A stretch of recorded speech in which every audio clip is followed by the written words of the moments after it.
Hello and welcome to Chicanime. My name is Lauren and today I am going to be looking at another Annie News video. This is the Albedo Conspiracy, Albedo's secret elite hit squad. So this is the last, I believe, of the major Albedo-centric videos from Annie News. I've been enjoying them, I feel like I'm learning a lot.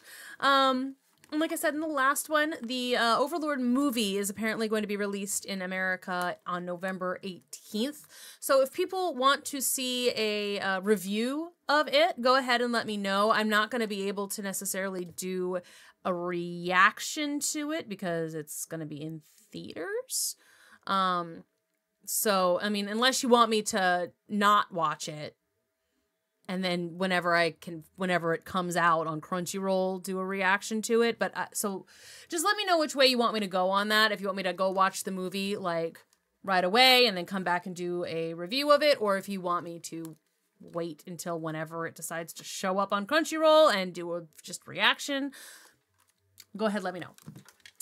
But for now, don't forget to subscribe, because that way you'll know what to do. Don't forget to comment to tell me, and like the video if you if you want to see more stuff like this. Right now, we're going on to the Albedo Conspiracy. We're going to learn about her secret hit squad.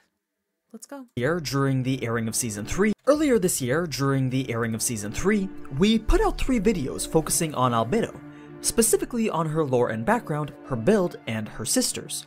But more than a few viewers have pointed out a rather surprising omission from those videos, something that we here at Annie News have informally dubbed as the Albedo Conspiracy. You see, we created the lore videos perhaps a little too early into the 3rd season, because there was an important scene coming up in the light novel that we didn't want to spoil. Unfortunately, for some reason, this major scene was inexplicably cut from the anime, despite it actually being fairly significant and central to Albedo's character. But since the anime never covered the material and we didn't include it under the assumption that it would, we've decided to make a supplementary video to explain what you missed. I'm gonna tell you now though, it is entirely possible that they are planning on moving this scene to Season 4, if it ever comes out, even though they've already passed this event from the novels. Regardless, here's your obligatory spoiler warning, though I'm fairly certain it's just going to be cut entirely, and it's something that you'd miss anyway even if you did decide to start reading the novels from where the anime ended. But before we get into the Albedo Conspiracy, don't forget that the Succubé merch is still available for purchase from the link in the description. Now, let's begin. Let's go. The Albedo Conspiracy. I'm sure you've noticed some rather curious behavior from Albedo over the course of Overlord's 3 seasons. But what do I mean by conspiracy? Is she not loyal to Ainz? As a general rule, Guardians and other NPCs show great deference and respect for the orders of the Supreme Ones, which manifests as unflinching and unquestionable obedience to them. This is caused by a combination of a variety of factors. Probably the most important was that, as NPCs in a video game, they were programmed to dutifully obey the every command of their owners immediately and without question. But even after they became living, thinking beings, they still see the guild members of Ainz Ooal Gown as their literal creators and gods. Elite beings of unparalleled might and power that deserve nothing but respect and admiration. Their loyalty and obedience is so fierce that if Ainz makes a careless statement, the Guardians have no problem turning the whole world upside down just to make it happen. Outside of magical influence, Guardians will only ever argue with or oppose Ainz when it comes to matters of Ainz's personal safety. The Shaltir situation is of course an example of both these incidences, but there are caveats to this general rule. Firstly, NPCs will prioritize the orders of their creator over that of the other guild members. Secondly, an NPC's lore setting can override various aspects of their personality, including how their loyalty manifests itself, how loyal they really are, or how they demonstrate their loyalty. Okay, which makes a certain amount of sense in like a role-playing kind of sense. It's like it could be more interesting if that is in question, right? Like as a role player, like it would be more interesting to not necessarily know for sure what's going on in somebody's head. Example, Pandora's actor takes a more relaxed approach to interacting with Ainz, whereas Sebes and other good-aligned NPCs will occasionally take difficulty in reconciling their good nature with Ainz's sometimes patently evil orders, though almost always, orders will trump their personal feelings and opinions. Even Eclair has an interesting approach.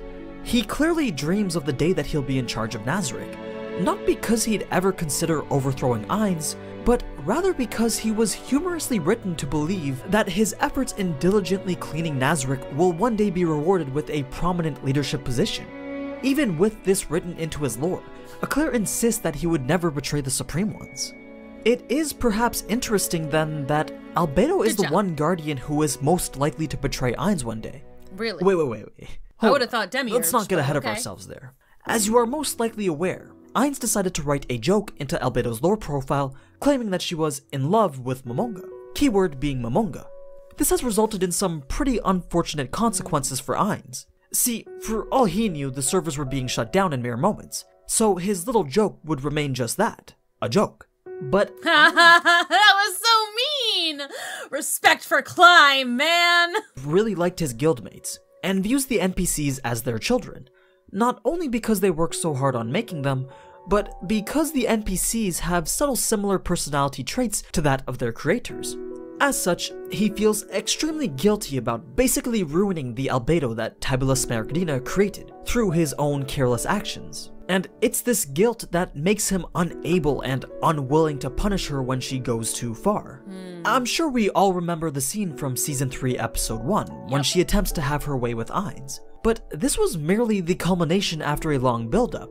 As an undead, Ainz lacks both the desire and ability to provide Albedo what she ultimately wants from him, which in turn causes her continual suffering, anxiety, and frustration. She tries her best to make herself appealing, but Ainz's combination of emotional suppression and guilt prevents him from ever acting on it. And also, he does not have a dick. She resorts to even more ridiculous and underhanded methods, like lying around in his bed all day to make it smell like her own perfume. Her sexual frustration also causes her guilt. What guilt might this be?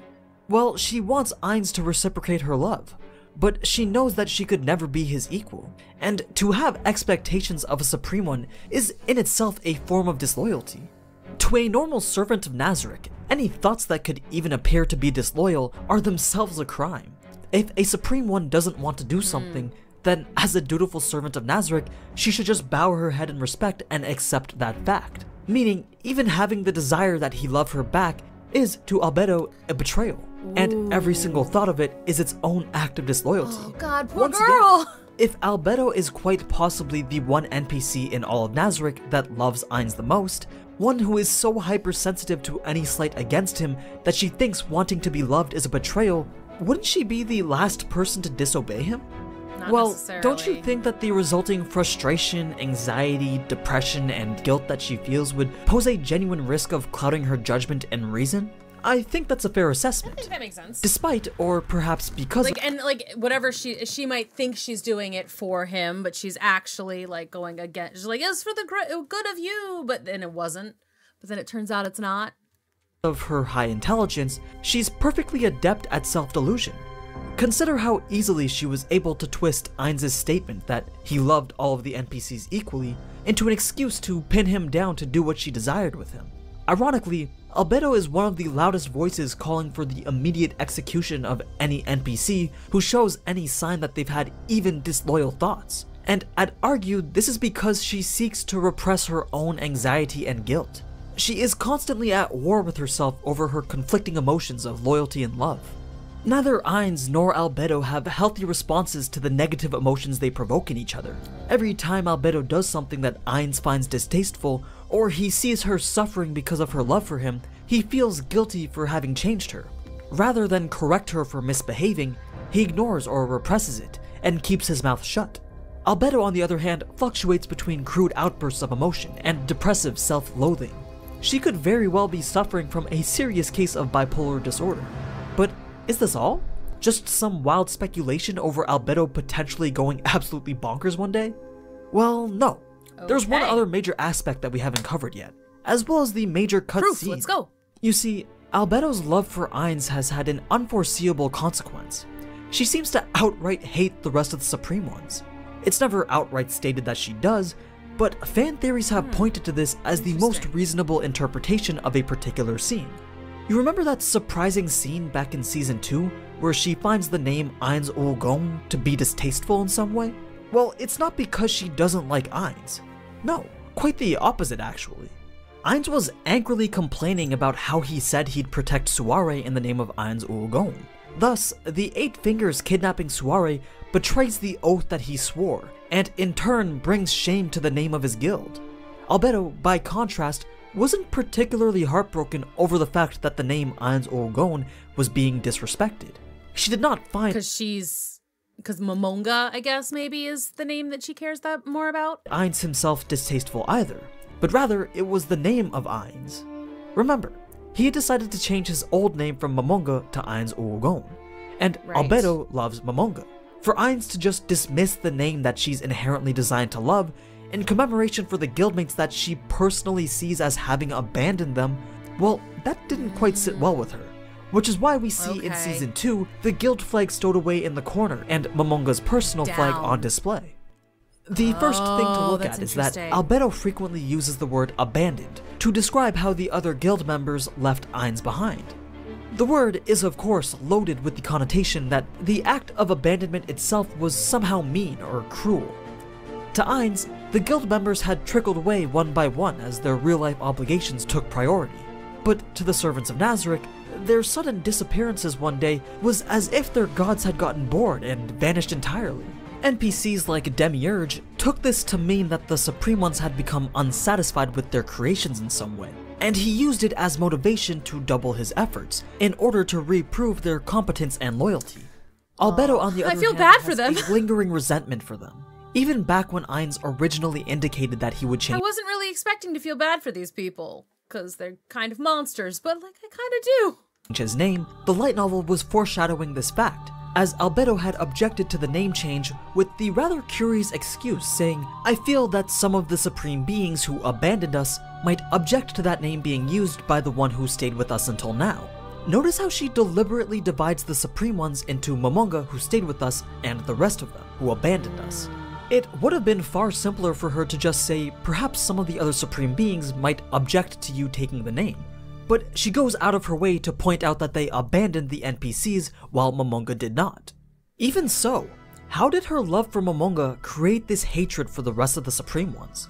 Well, let's call it a woman's intuition that allows her to understand Ainz's feelings. He was quite depressed as a result of his friends leaving Yggdrasil, and the nostalgia for the better days when he was having fun with them led to an obsession of them after entering the New World.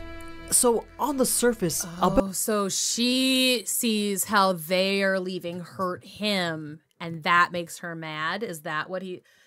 That's interesting. Albedo will refer to them in disparaging tones, not because she feels that they abandoned the NPCs, but because, deep down, she believes they abandoned Ainz, the man that she is so madly in love with.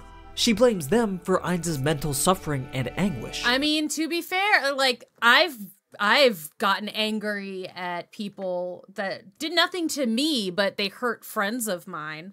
Like, I've gotten, and that's just friends. That's just somebody that, like, I love in a friendly capacity, not even like a all-encompassing romance, like, it's my whole personality. Like, that makes sense. She would be pissed at them. Oh, shit. She has picked up on the patterns of his decisions and noticed the same things that we as the audience did. And that's that he protects Nazarick because it serves as a testament to his friend's accomplishments. That he loves the NPCs because they remind him of his guildmates. That his decisions are often informed by what would my fellow guildmates think. Maybe even that he feels guilty for forcing her to love him as part of her lore settings. Something that will most likely not change so long as he is still bound by his friendship to Tabula Smaragdina. And most importantly, Albedo notices how the former guildmates serve as a potential weakness to Ainz, perhaps even his greatest weakness. Which finally brings us to the cutscene that I mentioned at the beginning. It Excellent. occurs shortly after the workers' invasion into Nazarick. Ainz is reviewing the financial burden that the defenses and traps imposed. Albedo decides to approach him with a proposal. She wishes to put together a unit, one that's dedicated to searching for the existence of other Supreme Ones. After all, Hecarim, one of the workers, had claimed to have been working on behalf of one of the Supreme Ones. And while Ainz was interested in finding them, he had been procrastinating. His excuse had been that he had lacked sufficient agents who could pass for humans and search for them. But the truth behind that was that he was afraid of scouring the globe and then finding nothing. Yeah. Ainz didn't want to waste Albedo's time, whose administrative responsibilities were vital to the day-to-day operations of Nazarick. But Albedo claims that no other Guardian could be trusted with this duty. If a different Guardian encountered their creator, they might abandon their duties to Nazarick or let their emotions get the best of them. Remember, the Guardians would put the orders of their own creators above everything else. Right. Ainz's authority would no longer be absolute. So the unit she proposed would be led by herself and Pandora's actor, and would be kept secret from the other Guardians. I mean, if the others caught word of the existence of another Supreme One, potentially their own creator, they might just rush off to find them, rather than acting prudently and diligently. Pandora's actor was a being created by Ainz, and is therefore most loyal to him. Albedo, on the other hand, insisted that she would be able to keep herself under control, and Ainz trusted her in that respect. She also requested 15 other level 80 undead summons, created personally by Ainz. Ainz would not summon any beings that would require the expenditure of XP, but he would give her the most powerful units he could that were still effectively free. Then she requested to take her younger sister Rubedo, not only the most powerful NPC in Nazarick, but also arguably powerful enough to defeat any and all of the Supreme Ones, including Ainz. I mean, she is said to be created using a unique process different from other NPCs, We talked about and she that was last very one. instrumental in stopping the 1500-man invasion of Nazarick. Because of this, Ainz knew Rubedo was extremely dangerous, and didn't want to risk another Shaltir incident. So it makes sense that he would want her to stay on floor 8 where she could be defeated, if she were to ever choose to turn against Nazarick. When questioned on why Rubedo was necessary, Albedo claimed that her true motivation was to put together a dream team of the most powerful units in Nazarick, and Ainz, being so amused by this childish desire, relented and accepted the request. Okay. The supportive reasoning being this elite group under her command could also be needed should Nazarick ever encounter hostile players, and so the Albedo task force came to be. Now, finding the Supreme Ones was the goal on the surface, but as fans theorize, Albedo may have some different, more nefarious motivations for this team. Much less a task force and more of a hit squad. Remember, this was after the workers had invaded Nazarick, and a key scene during this was Ainz losing his temper. Albedo most likely noticed that the mere mention of the Supreme Ones was enough to rattle Ainz, causing an outburst of emotion and clouding his judgment. Just hinting at the existence of the Supreme Ones was enough to give Hecarim leverage over Ainz, even if it was just for a brief moment. Ainz was even willing to humor his statement, despite its abject implausibility. It's from this that Albedo saw the Supreme Ones as a weakness to Ainz, and something needed to be done about it. And so, in the moments that she's requesting this team, she betrays Ainz by repeatedly lying to his face. Why was she lying? Because, as fans theorize, the true purpose of the team was to be a hit squad, to hunt down and exterminate any other guild members who may have also made their way to the New World, to eliminate them before they can even meet Ainz, and to lie to Ainz He would be so upset. by claiming that no other Supreme Ones were ever found. That way, he will eventually abandon the hope of ever meeting them again, and simply forget about them, causing the weakness that stems from them to eventually dissipate. As we had mentioned earlier, just about the only time NPCs are able to directly object to Ainz's proposals is when it concerns matters of Ainz's personal safety. So what happens when it gets to the point of lying to his face, defying his orders, and opposing his desires, all to just protect him? Could an NPC ever do that? Most likely no, but as I hope this video has proven, Albedo is no normal NPC. Ainz's combination of excess trust and guilt towards Albedo results in her getting away with certain things. Albedo is exploiting that trust and leniency, and taking it as a license to do what she thinks is best, even if she ultimately hates herself for doing so. Or rather, it's because she hates herself for being so disloyal and unworthy in so many smaller ways that she can ultimately accept being disloyal in such a significant one. Perhaps Albedo has accepted herself and resolved to move forward with grim determination. After all, if Sebas, Pistonia, and Nigredo are allowed to get away with defying orders, and if Eclair can sit there and so disrespectfully plan the days when he'll run all of Nazarick just because Ainz believes that's the way that they were created to be, then isn't it okay for Albedo to love Ainz, hate the rest of the Supreme Ones, and do what she feels is best for her beloved? Even if she does have to keep it a secret, even if it can destroy their entire relationship, perhaps even result in her own execution if caught. Wow. Well, as the saying goes, you always hurt the ones you love the most. Anyway, you can That's just a probably see theory. why we were really confused with the removal of this scene from Season 3, or why it might have been saved for a possible Season 4. After all, it's a crucial part of Albedo's character arc. I mean, why have that scene back in Season 2 where she scoffs at the Ainz Orogon name if you're not going to follow it up with the even more important scene regarding the formation of Albedo's Supreme One assassination team? Let me know what you guys think in the comments. Interesting. I also want to point out that this entire video is just speculation, Yeah, and none of it but may still ever come to interesting, pass. though.